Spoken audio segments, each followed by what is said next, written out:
ధిరన ధిరన ధిర ధూంతన ధిరన ధిరన ధిరన ధిరన ధిరన ధిరన ధిర ధూంతన ధిరన ధిరన ధిరన ధిరన ధిరన ధిరన ధిర ధూంతన ధిరన ధిరన ధిరన ధిరన ధిరన ధిరన ధిర ధూంతన ధిరన ధిరన ధిరన ధిరన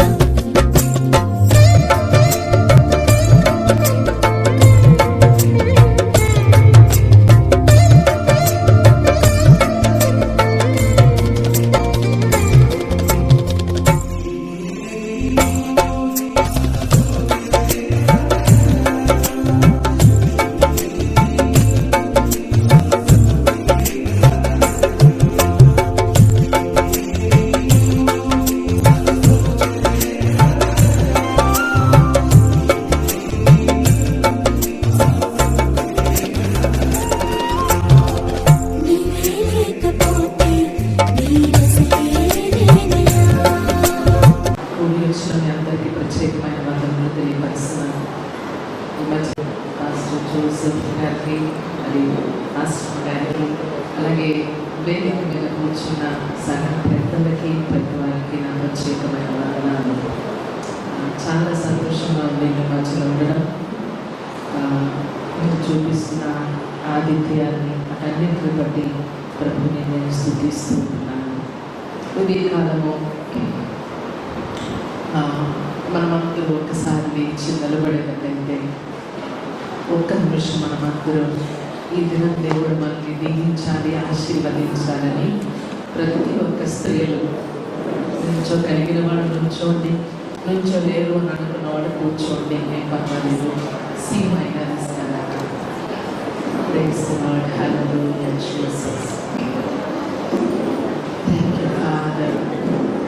రెండు చేతులు ఎదిగా మమ్మల్ని దర్శించండి ప్రభువా. మమ్మల్ని దాటి స్త్రీలు మమ్మల్ని ప్రేమించే దేవుడు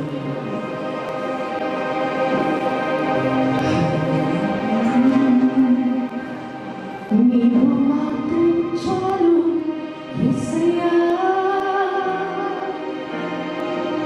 నీ సన్నిధి చాలు యేసయ్యా. నీవు మాత్రం చాలు యేసయ్యా.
అందరూ స్వరం ఎత్తి నాతో పాటు బిగ్గరగా యేసయ్యా అని పిలుద్దాం. యేసయ్యా, యేసయ్యా, యేసయ్యా,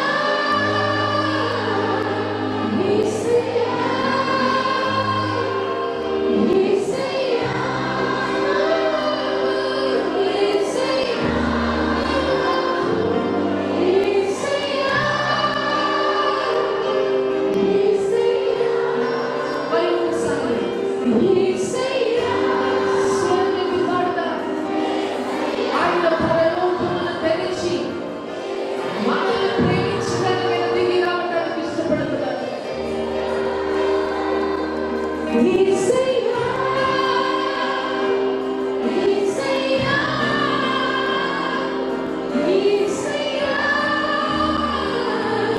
యేసయ్యా, ఒకసారి గట్టిగా సేవించబడి కొడతాము. తండ్రి తండ్రి మా మనిషి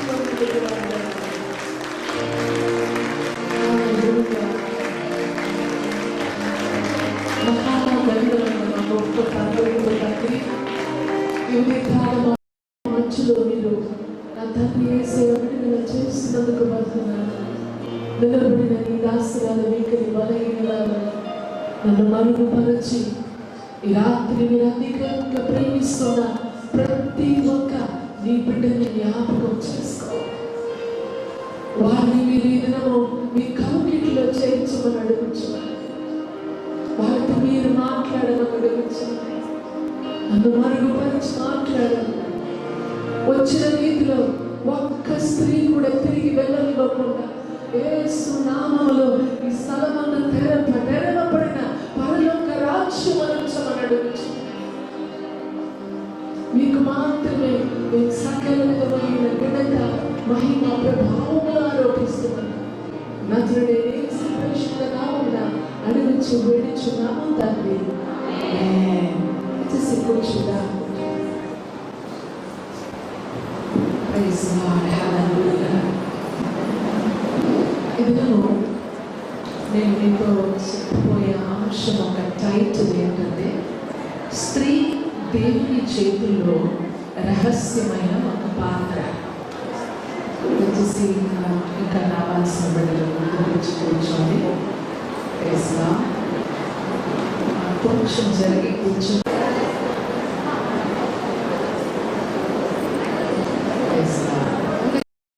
ఒక ఆయుధం. అది నేను మీతో ఈ మాటని నేను షేర్ చేయమని దేవుడు నన్ను నడిపించున్నాను. స్త్రీ దయచేసి ఎప్పుడు మాట్లాడకూడదమ్మా. వెనక కూడా దయచేసి నన్ను అర్థం చేసుకోండి. వాక్యానికి చాలా గౌరవము ఇవ్వటము అనేది నాకు ఇష్టము. అది అలవాటు చేసుకున్నా కనుక చిన్న పిల్లలు కూడా దేవుని సన్నిధిలో మాట్లాడడం అలవాట్లేదు. నాకు కొంచెం సహకరించమని దేవుని సన్నిధిలో అడుగుచున్నాను. God bless you. హల్లెలూయా. దేవుని హృదయానికి చాలా దగ్గరగా ఉన్న ఒక ఈ స్త్రీ గురించి మనం ఏదైనా చూడబోచున్నాం. దేవుడు ఈ చివరి దినములో మనం కీర్తన 68లో మనకి ఇవ్వబడిన వాక్య భాగంలో చదువుకున్నాం కదా. 11వ వచనంలో ఒక గొప్ప సైన్యంగా ఈ ఎండ్ టైంలో స్త్రీలను దేవుడు లేవనెత్తబోచున్నారు. ఈ విషయము అది ప్రవచనాత్మకరమైన ఒక కీర్తన. అందుకని 68వ కీర్తన 11వ వచనంలో ఒక గొప్ప సైన్యంగా దేవుడు స్త్రీలను ఆయన రాకడకు మునుపు లేవనెత్తబోచున్నారట. నమ్మేవాళ్ళు హల్లెలూయా చెప్పండి. దానికి ఏదో ఏంటి పురుషులు లేక స్త్రీలను ఎన్నుకోవడం కాదు. పురుషులు ఉన్నారు, వాళ్ళు మనకి శిరస్సుగా ఉన్నారు, వాళ్ళు మనల్ని నడిపిస్తూ ఉన్నారు. కానీ దేవునికి మన పక్షం కూడా కొన్ని ప్రత్యేకమైన ఆలోచనలు, ప్రణాళికలు ఆయన మన పక్షం కూడా కలిగి ఉన్నారు. అందుకొరకు బిగ్గరగా హల్లెలూయా చెప్తామా? హల్లెలూయా. దేవుని ప్రియబిడ్డలారా, దేవుడు ఈ చివరి దినములో ఆరాధించే స్త్రీల్ని లేవనెత్తుచున్నారు. హల్లెలూయా. మీరు గట్టిగా హల్లెలూయా చెప్పాలి. ప్రార్థన చేసిన స్త్రీలను దేవుడు లేవనెత్తుచున్నారు. విజ్ఞాపన చేసే స్త్రీలను దేవుడు లేవనెత్తుచున్నారు. పుస్తకాలు రాసే స్త్రీలను దేవుడు లేవనెత్తుచున్నారు. అనేక మంది ప్రీచర్స్ ని, సువార్త ప్రకటించే స్త్రీలను దేవుడు లేవనెత్తుచున్నారు. పాస్టర్స్ ని దేవుడు లేవనెత్తుచున్నాడు స్త్రీలుగా. ఒకప్పుడు స్త్రీ మౌనంగా ఉండాలి అన్న ఒక మాట మాత్రమే మనకు వచ్చిన రీతిలో మనము వాటిని తెలుసుకునేవాళ్ళం. కానీ దేవుడు పిలిచి ఆయన ఆ ఒక్క పనిలోకి ఆయన పిలిచినప్పుడు ఆ పిలుపును బట్టి దేవుడు ఆ ఒక ప్రత్యేకమైన ఆఫీసులో పాస్టర్గా కూడా నిలబెట్టే ఒక కార్యమును మనం చూస్తూ ఉంటాం. చివరి దినంలో అనేక మంది స్త్రీలు సంఘాన్ని నడిపిస్తూ ఉంటున్నారు అనేక దేశాల్లో. మొట్టమొదటిగా ప్రభు నన్ను పిలిచినప్పుడు నేను వెంటనే మనకున్న అలవాటును బట్టి నేనేం దేవునితో చెప్పానంటే, మా హస్బెండ్ని పిలవండి ప్రభువా, నేను మంచి పాస్టమ్మ గారిగా ఉంటాను అని చెప్పేసాను. మంచి పాస్టమ్మ గారుగా నేను ఉంటాను కదా ప్రభువా, ఆయన్ని పిలిస్తే ఆయన పాస్టర్ గారు అవుతే నేనే ఏదైనా సేవ కొరకు చేస్తానంటే ప్రభు అన్నారు, నాకు నువ్వు కావాలి, నీ భర్త కాదు అని అన్నారు. ప్రభు నన్ను దర్శించినప్పుడు, ఆయన నాకు ఒక ఎన్కౌంటర్ ఇచ్చినప్పుడు నేను అసలు నాకు అర్థమే కాల. అదొక ప్రత్యేకమైన ఎన్కౌంటర్. వాటిలో నేను ఆ వివరణలోకి నేను వెళ్ళడం లేదు. ఏది ఏమైనప్పటికీ కూడా దేవుని యొక్క శక్తి నాలో ప్రవహిస్తున్న పరిస్థితుల్లో పరిగెత్తుకుని నా భర్త గారి దగ్గరికి వెళ్ళి, ఏమండి నేను పిలుస్తున్నాను, మీరు పలకడం లేదేంటి, నా చేతులు కాలు అవన్నీ రావడం లేదు, నాకేమైందో తెలియట్లేదు అని అనగా నా భర్త ఒక్క నిమిషం ఆగి ఆయన ఏం చెప్పారంటే, సుజాత, ఇది నీ మీద ఉన్న దైవికమైన పిలుపు, నువ్వు జాగ్రత్తగా ఉండాలి. నువ్వు ఉద్యోగం చేసుకుని సంపాదించి ఏదో పెద్ద ఈ లోక రీతులు జీవించాలన్న ఆలోచనలను విడిచిపెట్టే, ప్రభు నిన్ను పిలుస్తున్నారు, వాటిలో నువ్వు నమ్మకంగా ఉండాలి అని అన్నారు. ఒకసారి దగ్గరగా హల్లెలూయా చెప్తాను. నేను మినిస్ట్రీలో ఉండడానికి కారణము సకల విధమైన ఆ ఒక క్రెడిట్స్ నా భర్త గారికి ఇస్తూ ఉంటాను. ఎందుకంటే నా పక్కన నిలబడి పిలుపు నీ మీద ఉంది, నిన్ను అసిస్ట్ చేయడానికే దేవుడు పిలిచారు, నిన్ను సేవ కోసం పిలిచారు. ఆ పిలుపులో నిన్ను నిలబెట్టడానికి, నిన్ను కాపాడటానికి, నిన్ను సంరక్షించడానికి మాత్రమే ప్రభు నాకు అధికారం ఇస్తున్నారట. విన్నాము దేవుని ప్రియబిడ్డలారా, నాకు ఆశ్చర్యం వేస్తుంది. నాకు సేవ చేయాలన్న ఉద్దేశమే లేదు, కానీ దేవుని యొక్క పిలుపును బట్టి ఈరోజు మా విజయవాడ పట్టణంలో ఔన్నత్యమైన ఒక సంఘం నడిపించడానికి దేవుడి దీన దాసుగారికి కృపను చూపించారు. అన్నింటిని బట్టి అంటే నా భర్త గారు నా పక్కన ఉన్నారు కనుక మేము కలిసి పరిచయం ముందుకు తీసుకువెళ్తున్నాను. సో ఎన్ టైంలో నేను చెప్పాను కదా, ఆరాధికులు, విజ్ఞాపనకర్తలు, ప్రార్థన చేసేవాళ్ళు, ప్రవక్తలు, పాస్టర్స్, దేవుని ప్రియబిడ్డలారా, ఇవాంజలిస్టు, వీళ్ళందరినీ స్త్రీలు గొప్ప సైన్యంగా లేవనెత్తపోతున్నారు. అది ఇప్పటికే మనం చూస్తున్నాము. చిన్న చిన్న పిల్లలు, దేవుని ప్రియబిడ్డలారా, 13 సంవత్సరాలు, 15 సంవత్సరాలు, 21 years లో దేవుని పిలుపును అందుకుని వాళ్ళు ఆ ఆఫీసులో నిలబడి దేవుని వర్తమానాన్ని అందిస్తుండగా నాకు ఈ మాట ఎంతో ప్రవచనాత్మకంగా ఉందని అనిపిస్తూ ఉంటుంది అన్నమాట. దేవుని ప్రియబిడ్డలారా, మొట్టమొదటిగా మనం చూస్తుంటే దేవుని యొక్క మరి ఆ వాక్యమును లేదా ప్రకటించిన స్త్రీ ఒక స్త్రీయే. దేవుని ప్రియబిడ్డలారా, స్త్రీకున్న ప్రాధాన్యత చెప్తున్నాను. ఈ లోకానికి మన రక్షకుడైన యేసుక్రీస్తు ప్రభువారు రావటానికి ఆయన తలపుకున్నప్పుడు, పరలోకం ఏర్పాట్లు చేసినప్పుడు ఒక స్త్రీని ఎన్నుకున్నారు. ఒకసారి దగ్గరగా హల్లెలూయా చెప్తామా? ఆ స్త్రీ ఒక గర్భమును 9 నెలలు అద్దెకి తీసుకున్నారు. ఎవడు? సృష్టికర్త అయిన దేవుడు. మనల్ని సృష్టించిన ఈ దేవుడు ఒక స్త్రీ ఒక గర్భమును 9 నెలలు అద్దెకి తీసుకొని ఆయన ఒక చిన్న ఇంత మహాకాశాలు పట్టజాలని ఈ దేవుడు ఒక చిన్న స్పర్మ్గా, ఒక చిన్న లేదా సీడ్గా ఆయన ఈ స్త్రీ గర్భములోకి పరిశుద్ధాత్మ ద్వారా రావడము ఎంత ఆశ్చర్యం. దేవుని ప్రియబిడ్డలారా, అందుకనే నేను ఎప్పుడు అంటుంటాను, పురుషులు ఎంత ఘనమైన సేవ అయినా చెయ్యను కాక చేస్తారు. వాళ్ళు మనకు శిరస్సుగా ఉన్నారు. ఆమె చెప్పండి గట్టిగా హల్లెలూయా. కానీ స్త్రీలను దేవుడు అధికంగా ప్రేమిస్తున్నారు. నమ్మేవాళ్ళ హల్లెలూయా చెప్పండి. క్రైస్తవ వాళ్ళని ప్రేమించడం లేదు అనేది కాదు, కానీ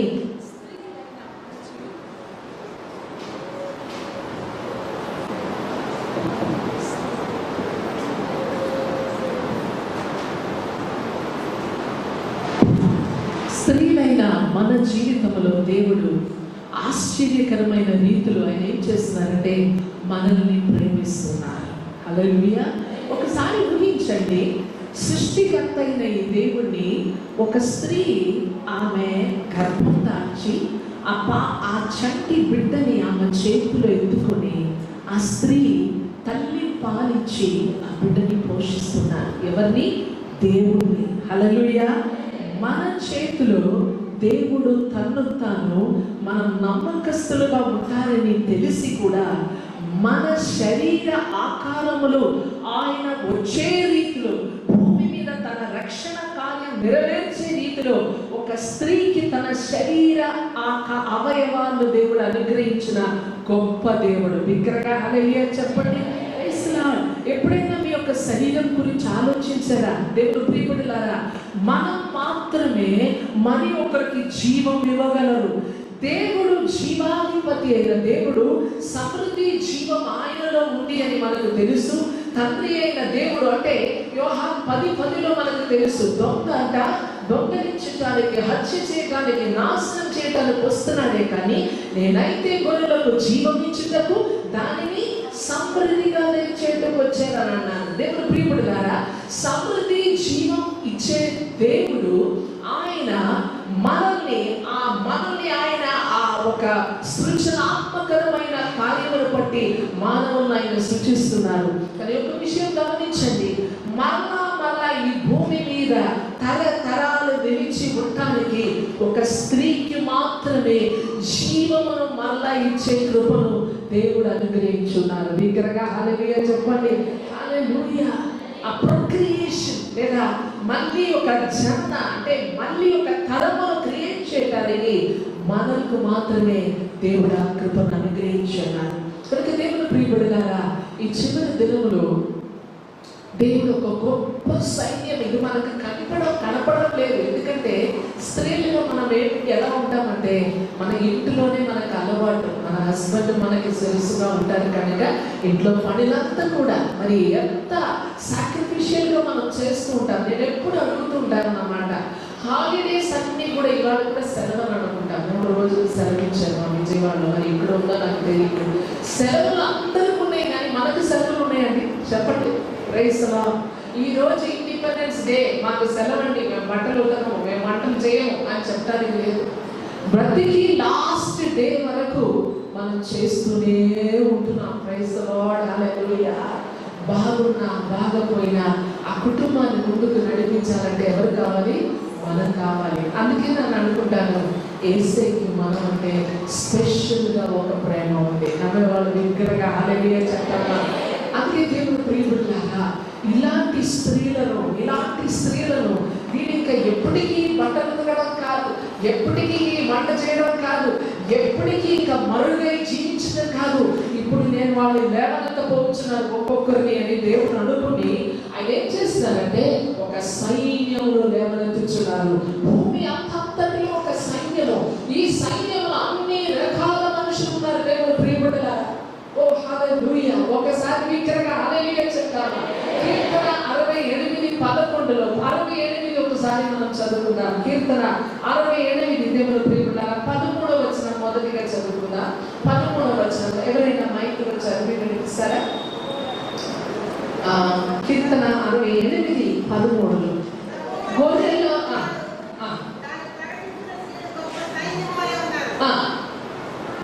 నెక్స్ట్ గొర్రెల దొడ్డులో పండుకున్న దానా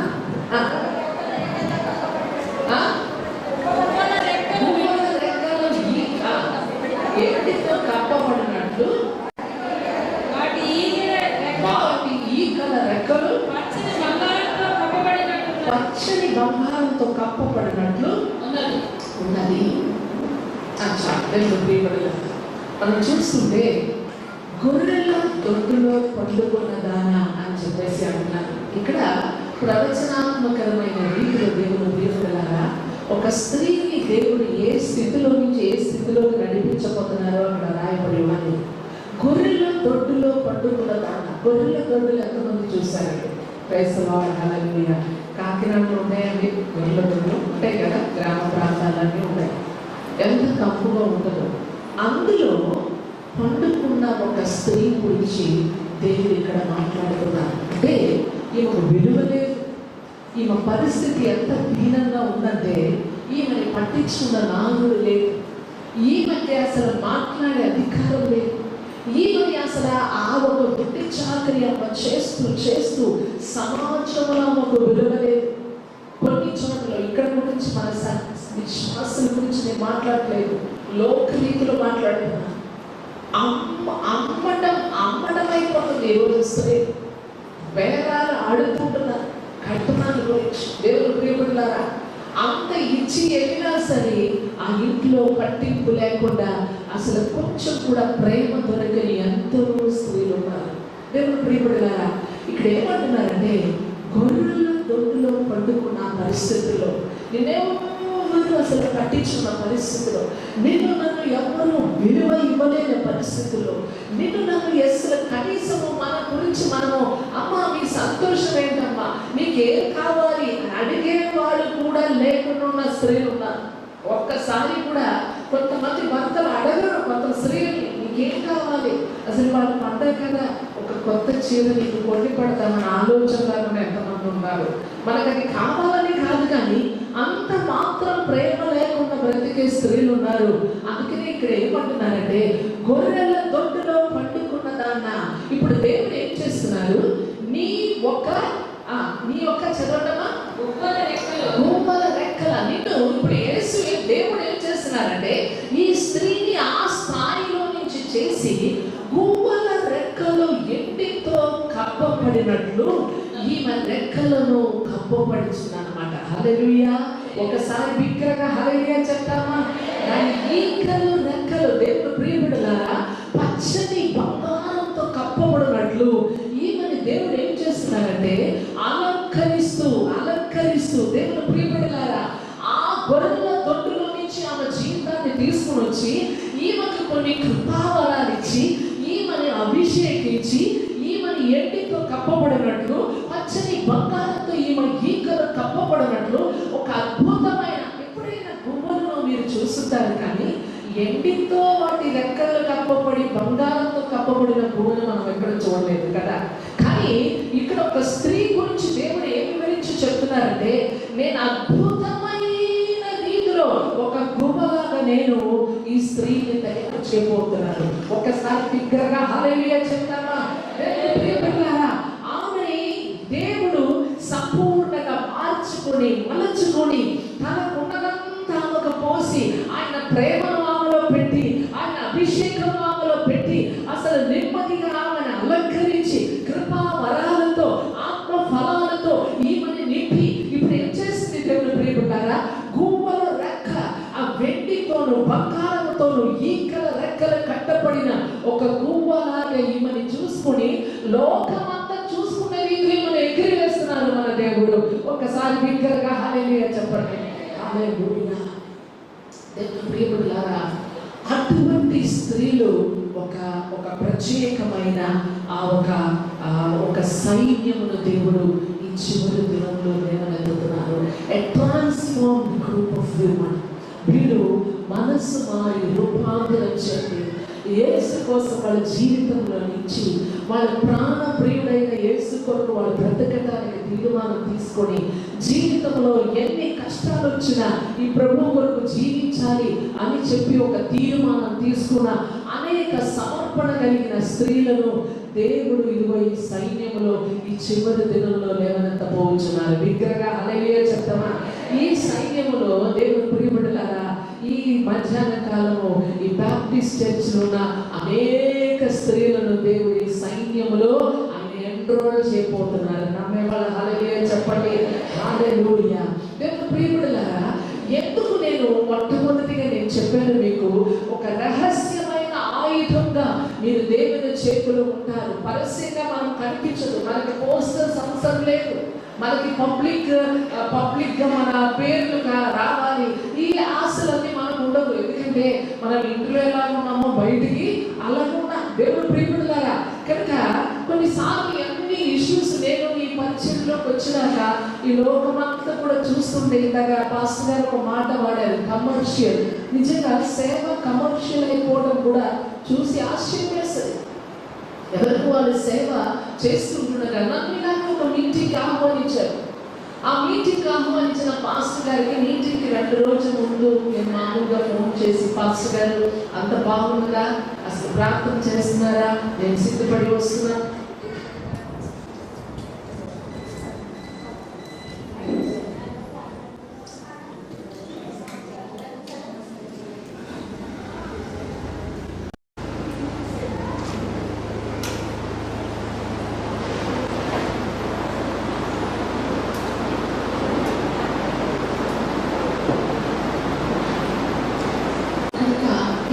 ఒకసారి ఒక మీటింగ్ ఇలా పిలిచి 2-3 రోజులు మీటింగ్ ముందు నేను ఫోన్ చేసి, పాస్టర్ గారు అంత బాగానే ఉన్నారా, పాస్టర్ ప్రేయర్ చేస్తున్నారా అందరూ అని చెప్పి క్యాషువల్గా అడిగితే ఏం చెప్తామమ్మా, అంత బాధలో ఉన్నాను అన్నది. అదేంటి బాధలు ఏంటి అనంటే, మీతో పాటు ఇంకొక స్పీకర్ గారిని కూడా పిలిచారు కదా, పాంఫ్లెట్ కొట్టించినప్పుడు నీ ఫోటో ఒక అరంగా పెద్దదైపోయిందంట, అందుకని ఆయన రాను అని చెప్పేశారు అన్నాడు.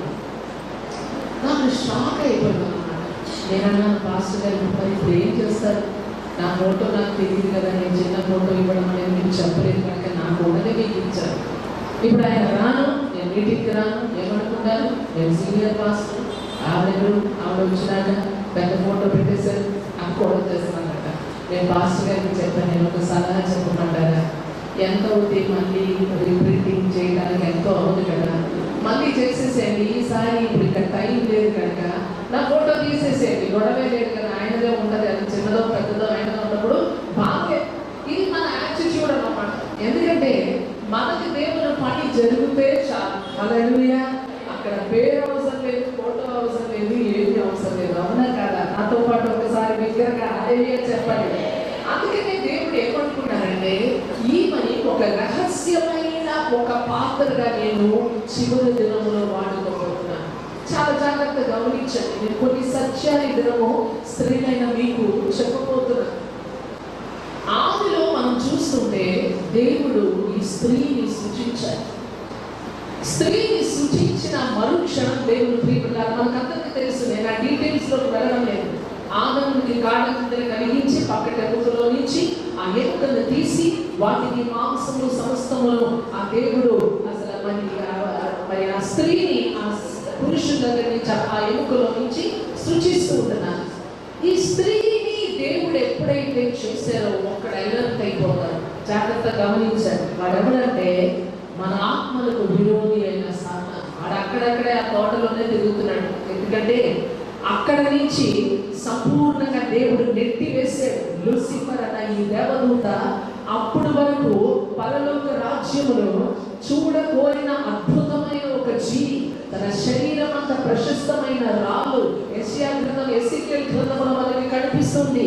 అద్భుతమైన అభిషేకించబడిన కేరుబు అని పేరుంది.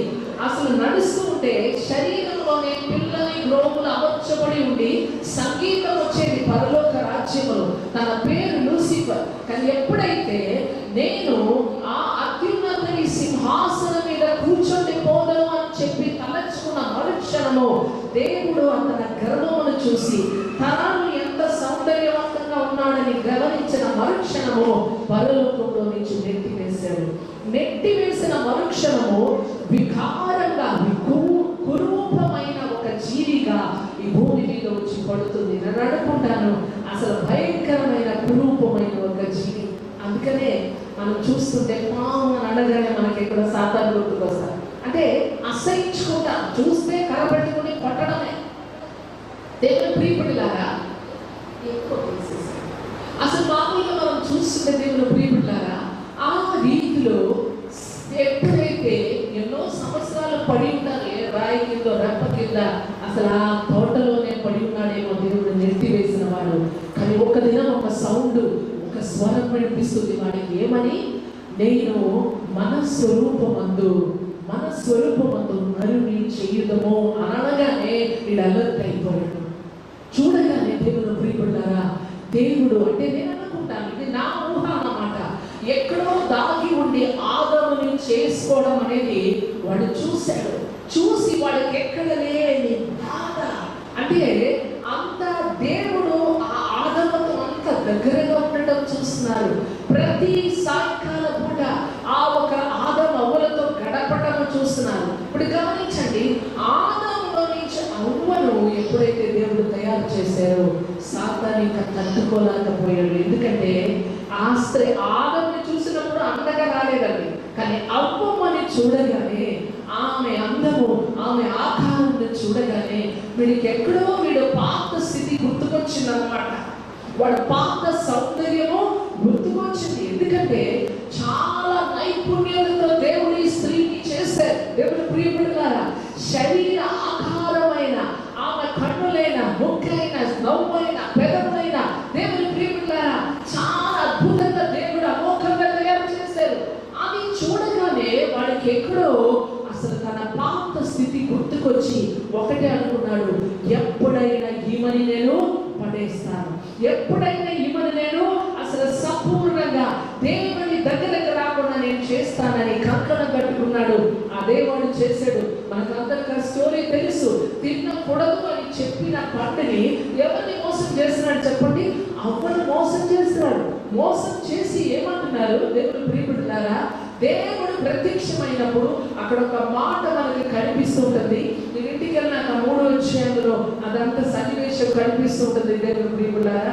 అక్కడ దేవుడు ఏమంటున్నారంటే, నేను నీకును స్త్రీకి మధ్యలో వైర్యం కలుగ చేసేదను, నీ సంతానమునకు ఆమె సంతానమునకు మధ్యలో వైర్యం కలుగ చేసేదను. మొదటి మాట నేను ధ్యానం చేసుకుంటా. నేను నీకును స్త్రీకును మధ్యన ఏం కలుగ చేస్తాడంట? వైర్యం కలుగ చేస్తాడు. 3:15 ఉంటుంది. దేవుడు ప్రియపడ్డారా, నోట్ చేసుకోండి, చదవనక్కర్లేదు.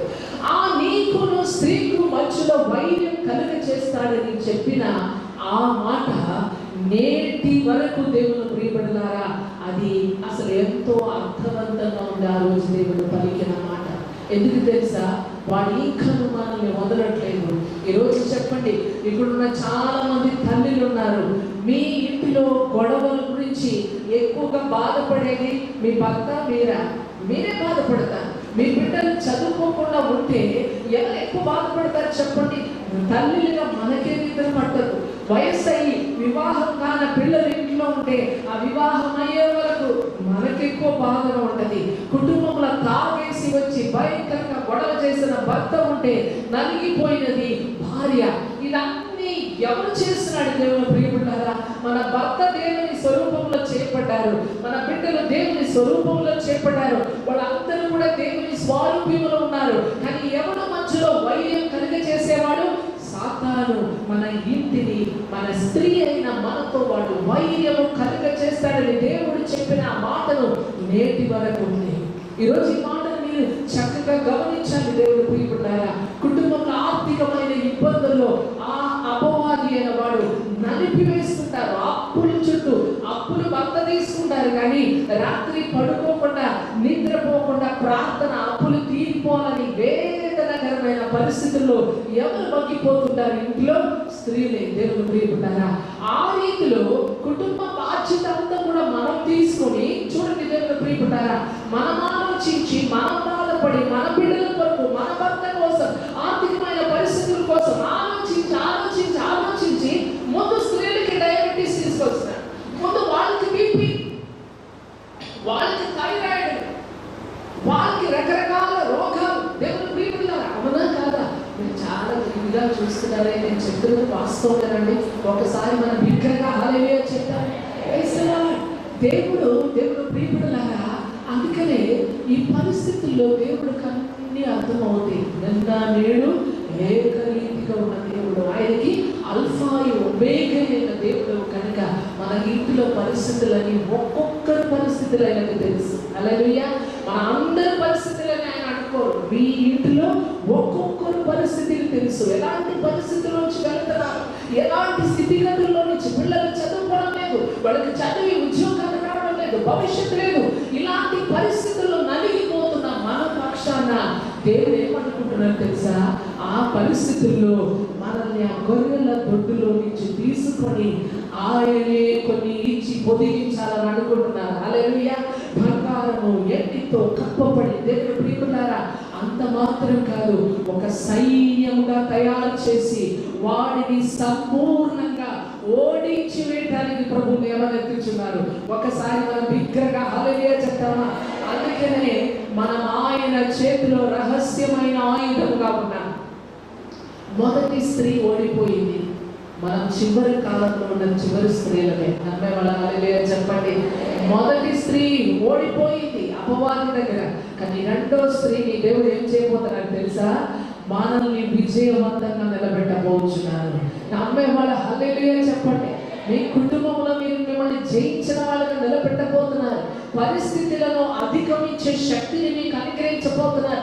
కుటుంబ స్థితిగతులను అసలు జయించి నిలబెట్టడానికి దేవుడు అధికమైన శక్తిని అనుగ్రహించబోతున్నారు. ఇప్పుడు చూడండి దేవుని ప్రియులారా, 68వ కీర్తనలో 14వ వచనంలో మనం చూస్తుంటే అసలు మామూలుగా ఆ సమయంలో సర్వశక్తిమంతుడైన దేవుడు రాజులను చెదరగొట్టే దినంలో, మైకులో చదువుతారా ఒకసారి?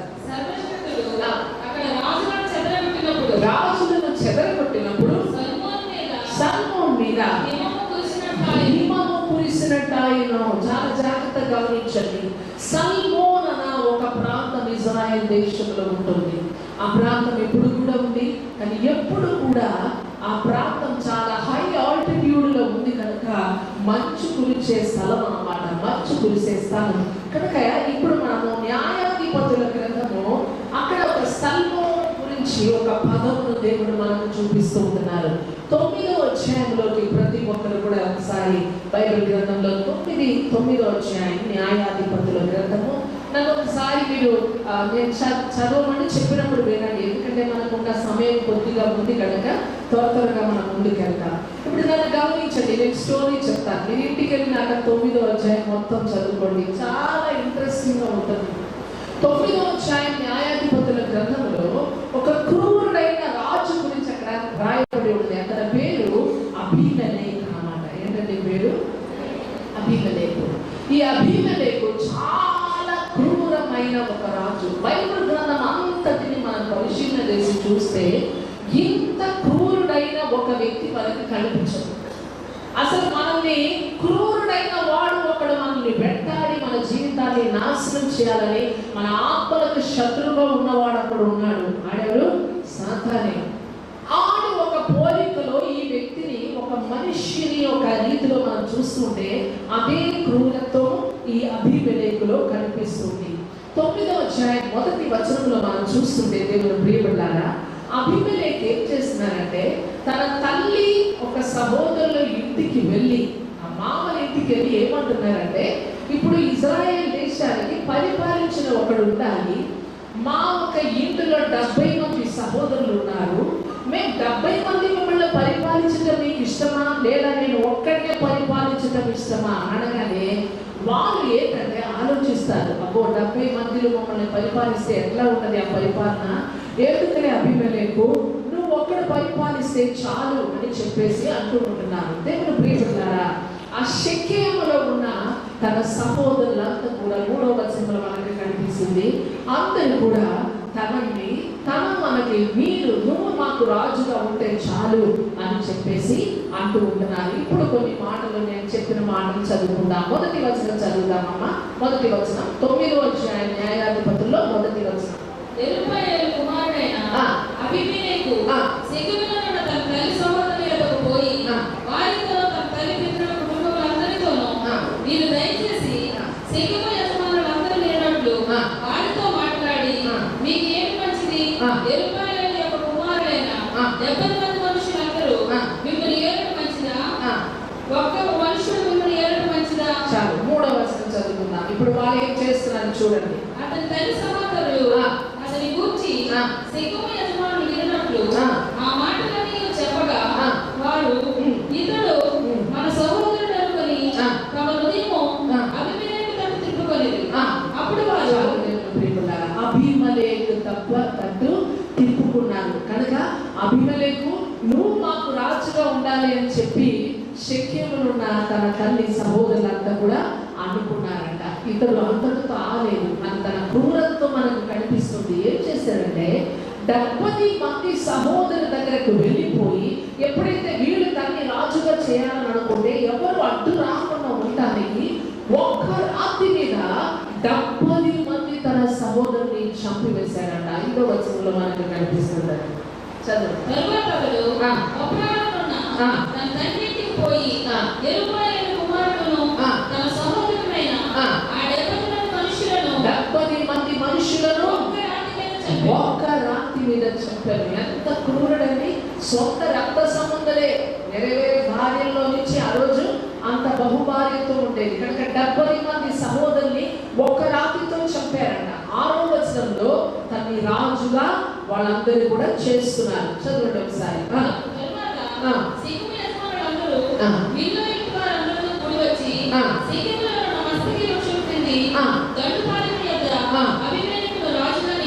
చాలు. ఇప్పుడు ఎవరు రాజు అయ్యాడు ఆ ప్రాంతానికి? అబీమెలెకు రాజుగా ఉన్నాడు. ఈ స్టోరీ మీరు జాగ్రత్తగా వింటుంటారు. బైబిల్ గ్రంథం అందరూ చదువుతారు, కానీ డీటెయిల్డ్ గా కొన్ని విషయాలు పరిశుద్ధాత్మ దేవుడు మనకి చెప్తున్నప్పుడు అది చాలా ఇంట్రెస్టింగ్ గా ఉంటుంది అన్నమాట. నాతో దేవుడు మాట్లాడిన, నా జీవితాన్ని కట్టిన ఒక మాటని నేను మీతో షేర్ చేస్తున్నారు. కనుక మనం జాగ్రత్తగా విందాం. 3 సంవత్సరాల తర్వాత ఏమైందంటే ఈ అబీమెలెకు ఒక క్రూర కృత్యము 70 మంది తన సహోదరుని చంపినదన్నీ కూడా అనుకుని షెకెములో ఉన్న వాళ్ళు ఏమనుకున్నారంటే, అమ్మో దేవుడు మనల్ని శిక్షిస్తారు, ఆ 70 మంది రక్తము మన మీద పడినట్టుంది ఆ దోషము, కనుక ఇంకా అసలు ఇతరులతో వద్దు, ఇతరులతో ఒక వైద్యం అయిపోయిందన్నమాట. 23వ వచనంలోకి వెళ్దాం. 23. అప్పుడు యెరుబ్బయలు 70 మంది కుమారులకు చేయబడిన ద్రోహఫలము వారిని చంపిన అబీమెలెకును వారి సహోదరుని మీదికి అతడు తన సహోదరులను చంపినట్లు అతని చేతులను కలపరిచిన షెకెము యజమానుల మీదికి వచ్చినట్లు వారు చేసిన ప్రాణహత్య వారి మీద వచ్చినట్లును దేవుడు అబీమెలెకును షెకెము యజమానులను వైర్యము కలుగ చేసిందట.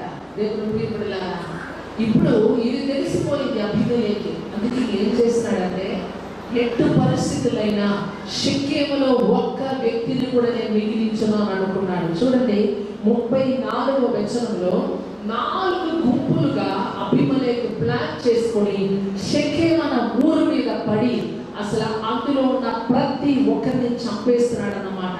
ఒకసారి 34వ వచనం చదవండి. అతనితో ఉన్న జనులందరూ రాత్రి వేళ లేచి 4 గుంపులై షెకెము మీద పడటం వచ్చి ఉండేది. ఎబెలు కుమారుడైన గాలు బయలుదేరి పట్టణపు గది దగ్గర నిలిచినప్పుడు చాలు దేవుని ప్రియకులారా, అలాగా చూస్తుంటే అసలు ఆ షెకెములో ఉన్న ప్రజలంతా పొలాల్లోకి పరిగెత్తుతున్నారు. 42వ వచనం చూడండి. 42వ వచనంలో మనం చూస్తుంటే పొలాల్లోకి పరిగెత్తే వాళ్ళ మీద పొద్దు నుంచి సాయంకాలం వరకు యుద్ధం చేసి ఆ పట్టణంలో ఉన్న ప్రతి ఒక్కరిని చంపి పాతి పెట్టి ఉప్పు వేసేసారంట. సరే చదువుతారా? పలునాటి జనులు పొలంలోకి బయలుదేరి అది అబీమెలెకును తెలియబడగా అతను తన జనులను తీసుకొని 3 తెగలుగా చేయగా వారు ఆ పొలంలో మాటుగా ఉండేది. అప్పుడు అతను చూడగా జనులు పట్టణంలో బయలుదేరి వచ్చినట్లు కనుక అతను వారి మీద పడి వారిని హతం చేశారు. దేవుని ప్రియపడిలారా, అప్పుడు మనం చూస్తుంటే ప్రజలందరినీ చంపివేశారు. ఇక కింద మాట కూడా చదువుతాం. అబీమెలెకును అతనితో ఉన్న తెగలను ఇంకా సాగి పట్టణపు గది ప్రవేశమునందు నిలువగా 2 తెగలు పరిగెత్తి పొలంలో ఉన్న వారందరి మీద పడి వారిని హతం చేసేది. ఆ దినమంతయు అబీమెలెకు ఆ పట్టణస్థులతో యుద్ధం చేసి పట్టణమును చుట్టుకొని అందులో ఉన్న జనులను చంపి పట్టణమును పడగొట్టి దాని స్థలమును ఉప్పు చల్లేరు. అక్కడ ఉప్పు చల్లేరంట. ఎందుకు? అన్ని వేల మంది చచ్చిన సవాలు కప్పుకూడదని పట్టణం మీద ఉప్పు చల్లేశారు. చిన్న లేదు, పెద్ద లేదు, చిన్న పిల్లలు, భార్య, భర్తలు, పెద్దవాళ్ళు అందరి మీద ఆ ఉప్పు చల్లేసి వెళ్ళిపోయిందన్నమాట. ఇక చూడండి దేవుడు ప్రియపడ్డారా, అబీమెలెకు అక్కడి నుంచి సల్మోను కొండ మీద మంచు కురిసిన 48వ కీర్తనలో చదివిన ఆ కొండపైకి అబీమెలెకు వెళ్తున్నట్టు అక్కడ రాయబడి ఉంది. అది ఒకసారి చదువుతారమ్మా. షెకెము గోపుర యజమానులందరూ ఆ ఆ. ఏ పెరీతు గుడి యొక్క ఆ. కోటలను చొరబడి. ఇప్పుడు ఏం చేశారు? అసలు సంఘంలో ఇంకా కొంతమంది ఆ ప్రాంతంలో పెద్దవాళ్ళు బ్రతికిన వాళ్ళు ఉన్నారు. వాళ్ళు ఏం చేస్తున్నారంటే, వాళ్ళకి ఆ ఒక ఊరు స్టార్టింగ్ లోనే ఒక గోపురం ఉంటుంది. ఆ గోపురంలో వెళ్ళి దాక్కుంటామని చెప్పేసి వీళ్ళందరూ కూడా పరిగెత్తుకుని ఆ గోపురం పైకి వెళ్ళి అసలు ఆ టవర్లు దాక్కుంటున్నారు. వాళ్ళు అంటే వాళ్ళ ప్రాణం అరచేతిలో పెట్టుకుంటున్నాడు. ఎందుకంటే ఇతను అసలు ఒక భయంకరమైన అందరినీ చంపివేసి తానం ఆడుతున్నాడు. పట్టణాన్ని ఉప్పివేసి పాత పెడుతున్నారు. ఈ శత్రువు యజమానులంతా కూడా ఆ గోపురం పైకి వెళ్ళినప్పుడు అక్కడ ఏం చేస్తున్నాడంటే అభిమలేకు సల్మోన్ కొండలో నుంచి కొన్ని ప్రాణులు నరికేసి తనతో ఉన్నవాడిని కూడా అలాగే చేయమని చెప్పి ఆ గోపురం కింద ఆ మ్రాన్ని పెట్టి నిప్పట్టించినప్పుడు ఆ గోపురం పైన ఉన్న వాళ్ళందరూ కూడా చచ్చిపడిపోతారంట. చదవండి, మీకు అప్పుడు అర్థమవుతుంది. 48వ వచనం, 49.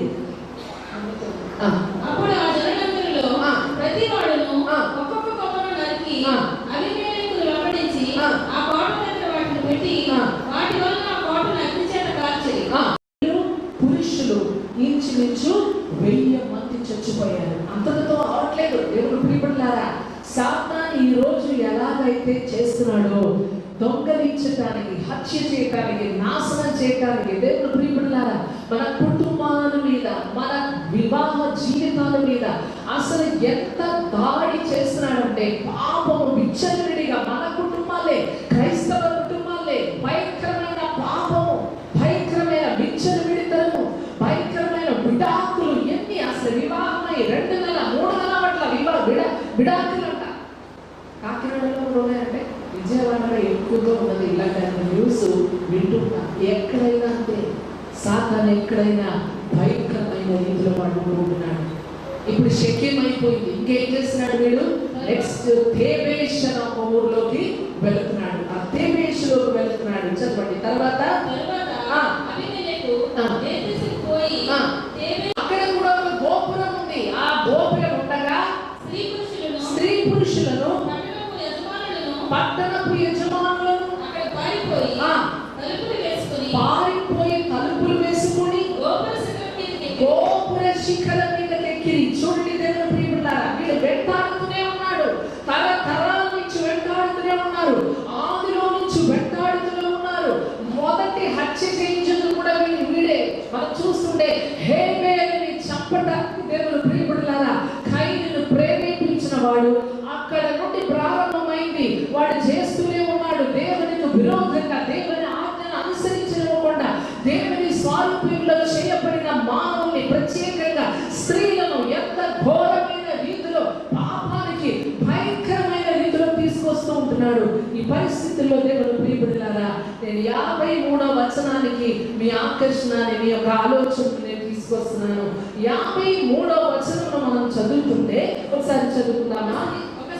ఒక స్త్రీ అని రాయబడి ఉన్నది అక్కడ. ఇప్పుడు అందరూ ఆ తేబేష్ యొక్క గోపురం పైన తలుపులు వేసుకుని ప్రాణాన్ని కాపాడుకోవడానికి అసలు బిక్కుమని చెప్పేసి ఉంటున్నారు. ఎప్పుడు చంపేస్తారు? వెంటనే అంట ఒక స్త్రీ అక్కడ ఉంది. ఆ స్త్రీ గురించి చెప్తున్నారు. ఆ స్త్రీ ఏం చేస్తుంది చూడండి, ఒకసారి చదవండి. అబీమెలెకు తల మీద తిరగటి మీద రాతిని పడవేసినందున అతని కపాలము పగిలను. చాలు దేవుని ప్రియములారా, అందరూ నాతో పాటు ఒకసారి చెప్తారా? ఒక స్త్రీ. గట్టిగా చెప్పండి. సంతోషం ఉన్నారు ఈ మాట వినగానే. మన గురించి దేవుడు ఇక్కడ చెప్తున్నారు. ఆదిలో ఉన్న ఆ స్త్రీ అపవాదికి లొంగిపోయి మొదటి షెకెము గోపురం మీద స్త్రీలు పురుషులు అందరినీ చంపేశారు. కానీ తేబేష్ అన్న ప్రాంతంలో ఆ గోపురం పైన, శిఖరం పైన పురుషులు ఉన్నారు, స్త్రీలు ఉన్నారు, చిన్నపిల్లలు ఉన్నారు, పెద్ద వయసులో ఉన్నారు, ప్రాణాన్ని కాపాడుకోవడానికి దాక్కున్న వాళ్ళు అందరూ ఉన్నారు. కానీ అందులో ఏం చేసింది చూడండి దేవుని ప్రియబిడ్డలారా, ఒక్క స్త్రీ ఉన్నాడు అక్కడ. హల్లెలూయా. ఒకసారి బిగ్గరగా హల్లెలూయా చెప్పండి. ఆమెకి ఎక్కడ దొరికిందో అక్కడ చూస్తే వెతుకుతూ ఒక తిరగటి రాయి. దేవుని ప్రియబిడ్డలారా తెలుసు కదా, వాటితో ఇలాగా పప్పు కానీ లేకపోతే ద్రాక్ష ఏమంటారు ఒలివ కాయలు కానీ ఇది వాడుతుంటారు ఇజ్రాయెల్ దేశంలో. అది ఆమె చేతికి దొరికింది. దేవుడు ప్రియపడ్డారా, ఆమె చూస్తుంటే గోపురం పై నుంచి చూస్తున్నమాట. చూస్తుంటే ఆ అబీమెలెకు కరెక్ట్ గా ఆమె కింద అలాగా నిలబెడుతూ ఉంటుండగా దేవుడు ప్రియపడ్డారా టాపని పడేసింది అనమాట. అతను కపాలం పగిలిపోయాక చచ్చిపోయాడు క్షణంలో. ఒక్కసారి మనం బిగ్గరగా హల్లెలూయా చెప్తాము. పురుషుడు వల్ల కాలేదు, అది ఒక స్త్రీ తన జ్ఞానమును బట్టి అంతగా తాండవం ఆడుచున్న అబీమెలెకుని చంపివేశాడు. ఇప్పుడు గమనించండి దేవుని ప్రియబిడ్డలారా, దేవుని వాగ్దానం మనం మర్చిపోకూడదు. ఆదికాండం 3:15 నేను నీకును స్త్రీకును వైద్యం కలుగచేయుదును, నీ సంతానమునకు స్త్రీ సంతానమునకు వైద్యం కలుగజేసేదను. దేవుని ప్రియబిడ్డలారా చూడండి, దేవుని ప్రియబిడ్డలారా, ఇంకా అది మెస్సియానిక్ ప్రాఫెసీ కూడా ఆ మాటలో ఉంది. అంటే రక్షకుడు వచ్చే ప్రవచనం కూడా ఉంటుంది. స్త్రీ సంతానం అనగా యేసుక్రీస్తు ప్రభువారి గురించి మాట్లాడుతున్నారు అక్కడ. అయితే దేవుని ప్రియబిడ్డలారా మొదటి భాగంలో మనకు కూడా ఒక రోల్ ఉంది. నీకును స్త్రీకును మధ్యలో నేను వైద్యం కలుగ చేసేదను అని చెప్పేసి అంటూ ఉంటున్నారు. దేవుని ప్రియబిడ్డలారా ఈ చివరి దినములో దేవుడు ఈ సైన్యములో మనల్ని అసలు ఒక్కొక్కరిని హాజరు చేయించడానికి, ఎన్రోల్ చేయించడానికి గొప్ప పనిలో ఉన్నారు మన దేవుడు. బిగ్గరగా హల్లెలూయా చెప్పండి. హల్లెలూయా. ఈ సైన్యం ఒక ముఖ్యమైన పని ఏంటంటే, ఇది ఒక సైన్యం ఏం చేస్తుంది చెప్పండి, యుద్ధం పోరాడుతుంది అన్నమాట. యుద్ధం చేయడానికి ముందుకు వెళ్తుంది, ధైర్యంగా వెళ్తుంది అన్నమాట సైన్యం. ఆ ఒక పరిస్థితిలో దేవుని ప్రియబిడ్డలారా ఈ స్త్రీలందరూ ఈ సైన్యంలో టార్గెట్ ఎవరంటే అపవాదియే టార్గెట్. ఇప్పుడు గమనించండి, మొదటి స్త్రీ పడిపోయింది, కానీ చివరి దినములో ఉన్న రెండో స్త్రీ అయిన మనల్ని దేవుడు ఆశ్చర్యకరంగా మనకు విజయం అనుగ్రహించబోతున్నారు. ఒకసారి బిగ్గరగా హల్లెలూయా చెప్పండి. అందుకోసం దేవుడు ఏం చేస్తారు తెలుసా, మీ చేతిలో ఒక రహస్యమైన, ఆయన చేతిలో మనల్ని ఒక రహస్యమైన ఆయుధంగా మార్చడం మాత్రం కాదు, నీ చేతిలో ఒక తిరగటి రాయిని చివరి దినంలో అనుగ్రహించబోతున్నారు. తిరగటి రాయి చేతులు పెట్టుకుంటే ఎలా పెట్టుకుంటారు, బరువుగా పట్టుకుంటారు. సరిగ్గా పట్టుకోండి, రైసులు ఆడాలి. ఒక్కసారి పట్టుకొని సిగ్గుపడదు, మనమే రైసులు ఆడాలి. బరువుగా ఉన్న ఒక తిరగటి రాయి నీ ఇంటి మీద వచ్చే దాడి గురించి, నీ భర్తను వైదొలికిచ్చే ఆ స్పిరిట్, నీ బిడ్డలను మాట విననివ్వకుండా చేసే ఆ స్పిరిట్, భార్య భర్తల మధ్యలో ప్రేమ నిర్వీర్యం చేసే స్పిరిట్, నిన్ను ప్రార్థన చేయనివ్వకుండా చేసే స్పిరిట్, నీవు దేవుని కొరకు ఒక ఆత్మనైనా సంపాదించకుండా నిన్ను నిర్లక్ష్యంగా అలసటలో, అసలు నీ శారీరకమైన బాధలో, సోమరితనంలో నిన్ను ఉంచిన ఒక స్పిరిట్ ఉన్నాడు. దేవుని ప్రియబిడ్డలారా అలాగే కనుక మనం ఉంటే మరలా రెండోసారి కూడా వాడు గెలిచే ప్రమాదం ఉంది. అందుకనే ఈ మధ్యాహ్న కాలం పరిశుద్ధాత్మ దేవుడు మనతో ఏమంటున్నారంటే, మీరు ఊహించలేని రీతిలో దేవుడు మీ అందరి చేతిలో ఒక తిరగటి రాయిని ఉంచబోతున్నారు. ఒకసారి బిగ్గరగా హల్లెలూయా చెప్పండి. హల్లెలూయా. ఆత్మీయమైన రీతిలో దేవుని ప్రియబిడ్డలారా స్పిరిచువల్ రైలములో ఒక మెయిల్ స్టోన్ ని దేవుని ప్రియబిడ్డలారా ఒక తిరగటి రాయిని అనుగ్రహించబోతున్నారు.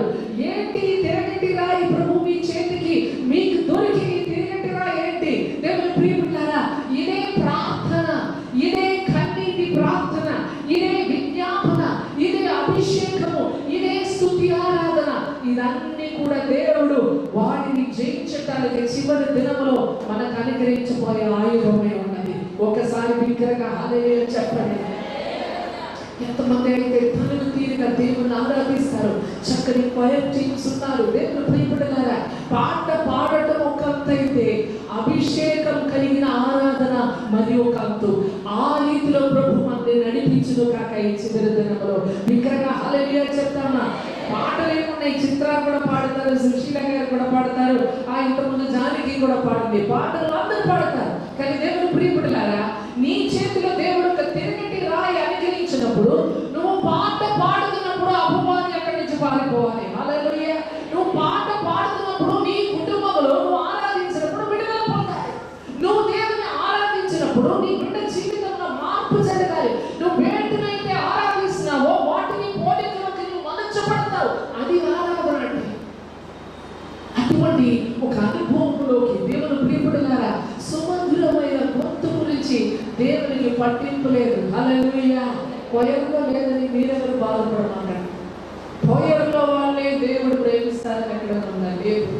దేవుడు మన గొంతును పట్టించుకోడు, మన హృదయాన్ని లక్ష్యం ఉంచిన ఒక దేవుడు. హల్లెలూయా. హృదయం సరిగా ఉంటే ఆరాధన సరిగా ఉంటుంది. ఎంతమందికి అర్థమవుతుంది? హృదయం సరిగా ఉంటే దేవునితో కనెక్టెడ్గా ఉంటాం. హృదయం సరిగా ఉంటే ఆయనకి కలిగిన భారం ఉంటాం. హృదయం సరిగా ఉంటే ఒక్క ఆత్మైన నశించిపోకుండా రాత్రి పగలు మన వేదన పడుతూ ఉంటాం. దేవుని ప్రియపడులారా, ఒక 10 తరాలు మాస్టర్ గారికి తెలిసి నేను కేరళ రాష్ట్రం నుంచి వచ్చాను.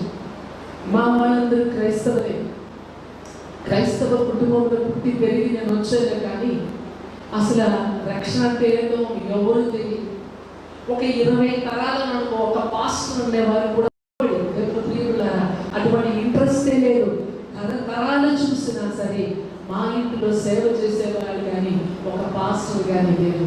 కానీ దేవుడు ప్రియపడలారా, దేవుడు వెతుకుచున్నారు ఒక నలిగిపోయిన జీవితం కొరకు, ఒక విరిగిపోయిన జీవితం కొరకు. నేను పని అప్పగిస్తే నమ్మకంగా చేస్తాను అన్న నమ్మకం ఆయనకు వచ్చినప్పుడే మనకు అప్పగిస్తారు. అంతేనే కదా? హల్లెలూయా. నేను సేవ చేయాలి, నేను సేవ చేయాలి, నేను సేవ చేయాలి అన్న దానికన్నా వేచి ఉండి మనం సరిగా ఉన్నప్పుడు నువ్వు నా సేవ చేయాలని ప్రభు నిన్ను పిలుస్తారు. అది గొప్పగా ఉంటుంది అన్నమాట. ఒకసారి బిగ్గరగా హల్లెలూయా చెప్తావా? హల్లెలూయా. దేవుని ప్రియపడులారా, ఒక 20 తరాలను అనుకో, లేదా 20 తరాల సంగతి నాకు తెలియదు కనుక ఒక 10 generations వరకు దేవుని సేవించిన వాళ్ళు ఎవ్వరు లేరు. మొట్టమొదటిగా ప్రభు ఒక రక్షణలో నేను మొదటిగా చెన్నై పట్టణంలో ఉద్యోగ నిమిత్తం వెళితే ఒక బ్రాహ్మణ సహోదరి క్రైస్తవులైన నాకు సువార్త చెప్పింది. నేను చెప్పాను, ఇంతకాలం నాకు తెలియదు, ఇది మేము క్రైస్తవులే, మా ఇంట్లో బైబిల్ ఉంటుంది. మా నాన్నగారు అసలు ఈస్టర్కి క్రిస్మస్కి చర్చికి వచ్చేవారు. మా మమ్మీ ఏమో అసలు మామూలుగా ప్రార్థన ఉదయకాలమే లేచి ప్రార్థన చేసుకునేవాళ్ళం, కానీ అసలు ఏమీ తెలియదు, రక్షణ అంటే ఏమీ తెలియదు. కానీ దేవుడు ప్రియపడలారా, ఒక్క వ్యక్తిని దేవుడు ఎన్నుకున్న తర్వాత నాలో దేవుడు ఆ భారమును పెట్టారు. ఒక రహస్యమైన ఆయుధం మా ఇంట్లో నన్ను ఉంచారు. వచ్చి ఏం చేస్తున్నారు? ఆయన తిరిగి ఆయన చేతికి అప్పగిస్తున్నారు. ఏంటది? మా తమ్ముడు రక్షించబడ్డారు, ఇక ఒక అన్నయ్య మాత్రమే ఉన్నారు. అంత మాత్రం కాదు, నా వివాహం అయినప్పుడు ఇంకా నేను బాప్తిసం తీసుకోలేదు. నా వివాహం తర్వాత నా భర్త కోసం నేను ప్రార్థన చేయడం మొదలు పెట్టాను. నేను చెప్పాను, నాకు బిడ్డలు వద్దు ప్రభువా, ముందు నా హస్బెండ్ రక్షణ పొందాలి.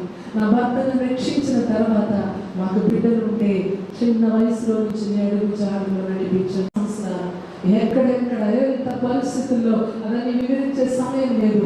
నా భర్తని దేవుడు తన అసలు ఆశ్చర్యకరమైన రీతిలో రక్షణ ఆ అనుభవంలోకి నడిపించారు. నా బిడ్డలు దేవుడు ప్రియపడలారా, వాళ్ళు చిన్న వయసులోనే 10th క్లాస్లోనే ప్రభుని అంగీకరించి బాప్తిసం తీసుకున్నారు. ఈరోజు మా పాప దేవుని సేవలో ఉన్నారు, మా బాబు కూడా దేవుని సేవిస్తున్నారు. గత 7 సంవత్సరాల నుంచి దేవుని ప్రియపడలారా ఈ స్కూల్ జరుగుతూనే ఉంది. భారతదేశంలో అనేక రాష్ట్రాల్లో నుంచి వచ్చి మా దగ్గర విజయవాడలో ఉండి 1 నెల కన్ఫ్యూజ్ అయి వెళ్తారన్నమాట. అన్ని ఎక్కడ నుండి ఎక్కడ దేవుడు తీసుకెళ్తారు. ఆత్మతో సత్యంతో ఆరాధించడానికి దేవుడు మన చేతిలో పెట్టిన ఒక పరికరము ఈ అభిషేకము, ఈ ఆరాధన. నమ్మేవాళ్ళు బిగ్గరగా హల్లెలూయా చెప్పండి. దేవుని ప్రియబిడ్డలారా, ఈ మధ్యాహ్న కాల సమయము మిమ్మల్ని ఒక్కొక్కరిని దేవుడు ఈ సైన్యంలో హాజరు చేయించి, ఈ సైన్యంలో ఎన్రోల్ చేయించి, అపవాదికి ఎదురుగా చివరి దినములో ఒక గొప్ప సైన్యంగా, స్త్రీలు గొప్ప సైన్యంగా లేవనెత్తబడబోతున్నారు. దేవుని ప్రియబిడ్డలారా, ఇందులో అన్ని రకాల స్త్రీలు ఉంటారు. ఆ సైన్యంలో ఉండవలసిన వాళ్ళమే. నమ్మేవాళ్ళ బిగ్గరగా హల్లెలూయా చెప్పాలి. Praise the Lord. హల్లెలూయా. ఈ రాత్రి మధ్యాహ్నం దేవుని ప్రియబిడ్డలారా, నాకు చాలా సంతోషం ఉంది. నేను ఎక్కడికి వెళ్ళినా స్త్రీలను అధికంగా ప్రేమిస్తాను. ఎందుకంటే నా జీవితంలో అదొక సాక్ష్యం అన్నమాట. ఎక్కడెక్కడ వెళ్ళి ప్రసంగం చేసి కర్ణాటక ఆ ప్రాంతాల్లోకి వెళ్ళి పరిచయం చేసి ఒక సహోదరి నాకు ఫోన్ చేసింది. నాకేం ఫోన్ చేసిందంటే, అక్క మీకు నేను తెలీదు, నాకు మీరు బాగా తెలుసు, మీ వాక్యం ద్వారానే నా జీవితంలో నేను ప్రభువుకు సమర్పించుకున్నాను. ఈరోజు నేను ఒక డాక్టర్గా బెంగళూరు పట్టణంలో నేను సేవ చేస్తున్నాను.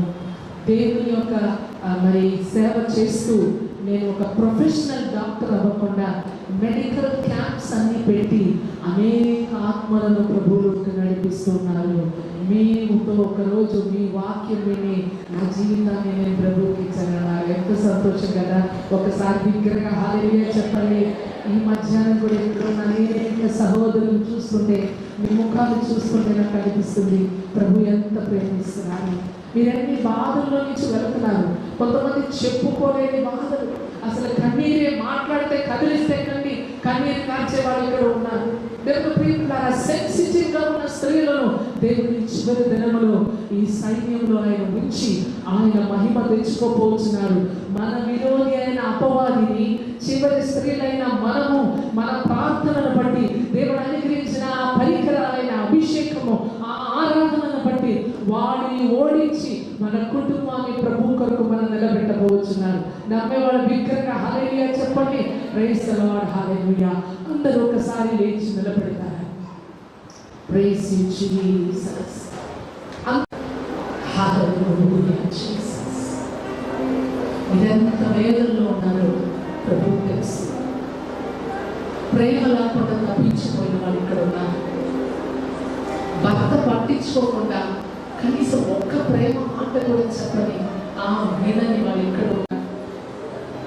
దేవుడు యేసును హత్తుకుంటూ ఉంటున్నారు. 5 గంటలు నేను ప్రయాణం చేసి వచ్చాను. నన్ను అపవాది అనేక దాడి చేయాలని చూశారు, కానీ నాకు తెలుసు ఇక్కడ ఉన్న ప్రతి ఒక్కరిని దినము దేవుడు ఎవరిని చూడదు. ఆ పైన ఉన్న వాళ్ళు కూడా బలమైన దేవుని సన్నిధిలో భవిష్యత్ ఏంటి, నా స్థితిగతి ఏంటి నీకు తెలుసా? అపవాది అయిన సాతాను నీ మీద దాడి చేసి నిన్ను ఆ ప్రవచనం ఒక మాట ఒక నెరవేర్పే మనం అనుభవిస్తున్న బాధను. ఓ రహస్యాంతరే దేవమా మీకు వందనాలు తండ్రి. మీరెంత ప్రేమిస్తున్నారు ఈ సహోదరులు. హల్లెలూయా, హల్లెలూయా. యేసుతో ఒక్క నిమిషం మీ పరిస్థితి మాట్లాడతారా? ఓ మీ స్థితిగతి మాట్లాడతారా? ఇది నమ్మకం విడిచిపెట్టి రక్షణలో నిలబడిన స్త్రీకే ఈ సైన్యంలో ఎన్రోల్మెంట్ ఉంది. అపవాది పాపంలో ఈడించుకున్న స్త్రీలు ఇక్కడ ఉన్నారని దేవుడు అంటున్నారు. మీకు తెలియదు ఎందుకు పడ్డారు, అదే పాపంలోకి వెళ్ళిపోతున్నారు. మీకు మారాలని ఆశ ఉంది, మీకు అవ్వడం లేదు. కానీ ఈ రోజు దేవుడు కొన్ని తినగట్టి రాత్రులను మీ చేతులను అప్పగించబోతున్నారు. ఓ శాంతురా బాబా, ఆ పాపంలో ఆ జీవితమద్దు. ఆ లోకము తిరిగట్టి రాయిని పెట్టుకుంటూ ఆ పైన కూడా దేవుని బలమైన సన్నిధి వాకుచున్నది. ఎవరిని చూడదు, ఏడవాలని అనుకుంటాడు.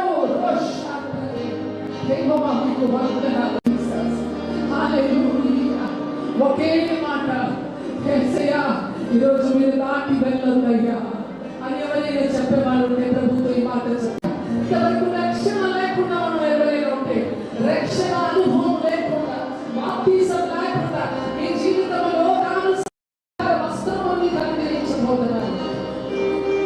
గొర్రెల దొడ్డులో పట్టుకున్న దాన గువ్వల రెక్కలను ఎట్టితో కప్పబడినట్లు కుటుంబ సమస్యలను ప్రభువుకి చెప్తారా? ఒక నిమిషము. ఓ హల్లెలూయా, గొప్ప దేవుడమ్మ, గొప్ప దేవుడు ఆయన. హల్లెలూయా. యేసుని నామములో, యేసుని నామములో, యేసుని నామములో రక్షణ అనుభవం ప్రభువు అనుగ్రహిస్తున్నారు ఇక్కడ. హల్లెలూయా, హల్లెలూయా. చూడద్దు, యేసుని చూపించండి. హల్లెలూయా. ఆ చేతులు వేసి చూస్తున్నారమ్మా ఇక్కడ. హల్లెలూయా. యేసుని నామములో నా తండ్రి యేసయ్యా. ఓ నా శాంతుడా, యేసుతో మాట్లాడతారా? యేసయ్యా నీకు వందనాలు. యేసయ్యా నీకు వందనాలు.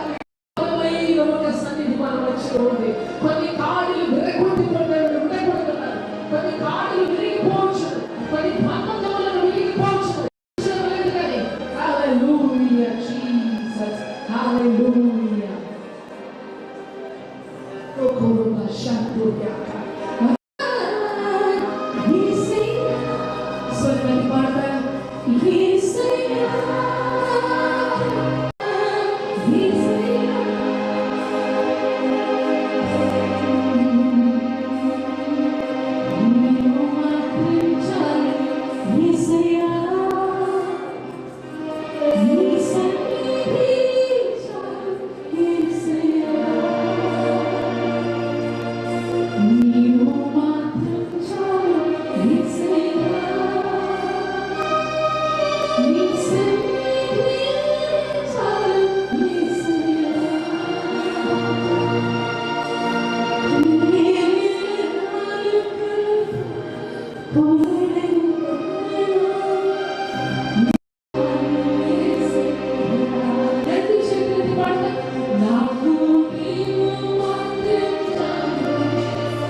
స్వరమెత్తి చేయండి. యేసయ్యా గట్టిగా చెప్పండి, గట్టిగా ప్రార్థన చేయండి. యేసయ్యా నీ ప్రియ సహోదరమైన ఆయనగా ఉంచండి.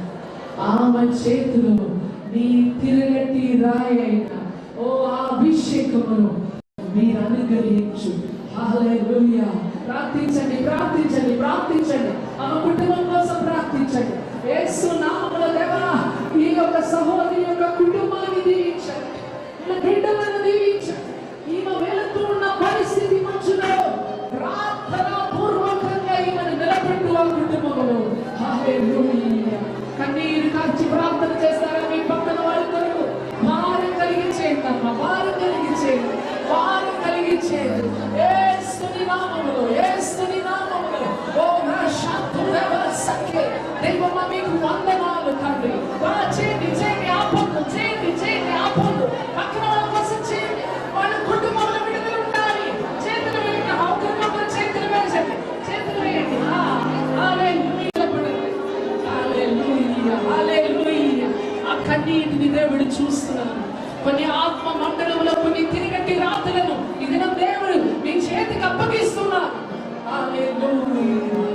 ఓ రాషాతయా హల్లెలూయా, హల్లెలూయా, హల్లెలూయా. దేవుని స్తుతిస్తున్నాడు. దేవుని బిడ్డ బలమైన సన్నిధి ఉంది. నేను ఆ పాటలు అంటున్నాను. యేసుని నామములో ఈ మధ్యాహ్న కాల సమయంలో నా ప్రియ సహోదరుని అప్పగిస్తున్నాను. ఈ ఒక్కొక్కరిని ప్రభువా చివరి దినములో నీకుగా యేసయ్య ఓ హల్లెలూయా కుమారులుగా కుమార్తెలుగా నిలబెట్టండి ప్రభు. ఇచ్చిన తిరిగటిగా అభిషేకం, ఆరాధన, విజ్ఞాపన, ప్రార్థన యేసు నామములో ఒక్కొక్కరి మీద మీరు ఆపాదిస్తున్నదని గట్టిగా చెప్పండి. ప్రభు మీ మీద ఆపాదిస్తున్నారే.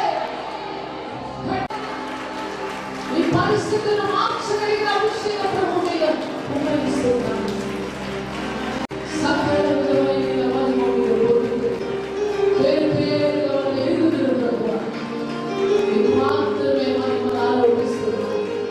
దీనంతటికీ కారణం ప్రభాకర్ గారు. అంటే సుజాత రాయ్ గారి యొక్క అల్లుడు గారి తండ్రి అండి. నాకు చాలా కోఆపరేట్ చేశారు. ఆయనకు కూడా మరి సుజాత రాయ్ గారితో థ్యాంక్స్ చెప్తున్నాను.